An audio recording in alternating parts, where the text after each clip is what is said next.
President Trump, his style of diplomacy that evolved in his first term and has certainly presented itself in his second term, seems to be very much the approach of a New York property tycoon, which of course he was before the presidency. He likes to get the parties to sign on the bottom line, agree to a deal, and then we'll figure out kind of the detail of that deal a little bit later. And that, to an extent, is what appears to have happened here.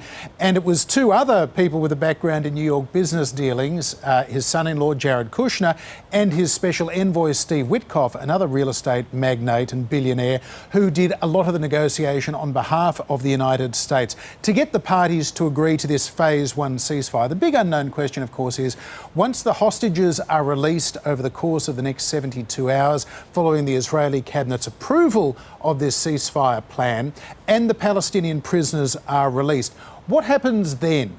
Is Hamas going to stick to its side of the bargain, to give up its arms and give up a role in the future governance of Gaza or a possible future Palestinian state? That's what we don't know, and frankly Donald Trump does not yet know, because that's the kind of nitty-gritty detail that, beyond the welcome news of a cessation of hostilities, is going to come down to, well, has Donald Trump actually achieved peace?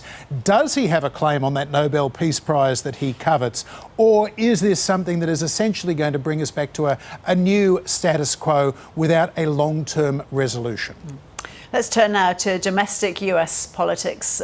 John, the government shutdown is continuing. What's the latest on that?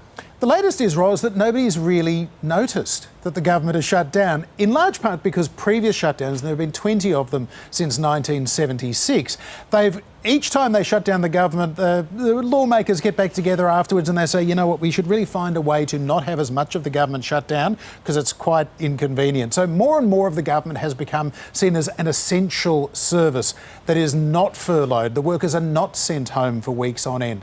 So yes, there has been some disruption. It's not good news if you want to go to a national park or to Alcatraz or sightseeing at the Statue of Liberty. But in most cases, social security checks are being cut and people are still able to catch planes. The government is functioning relatively normally, but there's another paycheck that is due in the next week, and that's not going to get sent out to hundreds of thousands of federal workers. So the pain will begin.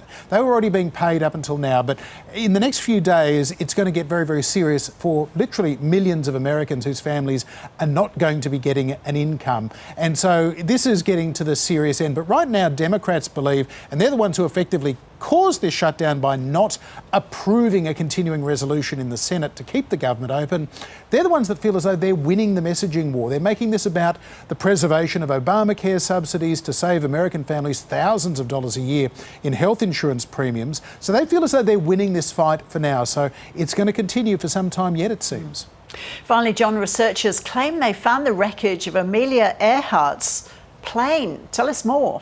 I love this story, Ros. Purdue University in the United States says it is likely, quote, likely that they have found Earhart's plane. She went missing in 1937 flying from Papua New Guinea to Hawaii, was meant to refuel at a small island named Howland Island, but what they now think is that possibly the wreckage has been found about 600 kilometres to the south in a part of Kiribati, in a lagoon. Now, there are some very sceptical experts that are saying, well, they say it's likely, it's almost physically impossible that she could have gotten that far to the southeast, given that she was running out of fuel in contact with US Coast Guard off Howland Island before she disappeared. But there are, of course, so many conspiracy theories around Earhart's disappearance. Was she shot down by the Japanese? This is just a couple of years before the Second World War, of course. Was she spying for the United States? Was she taken by aliens? There are all sorts of crazy ideas. So we'll just have to wait and see for the next few weeks as to whether the wreckage or what this anomalous object they found in this lagoon, is it in fact Amelia Earhart's plane, or is it a bunch of algae or a log or something else? There's kind of a bit of an argument going on in Earhart circles as to how much of a hoax this might be, but it's possible that one of the great mysteries of the world could be about to be solved.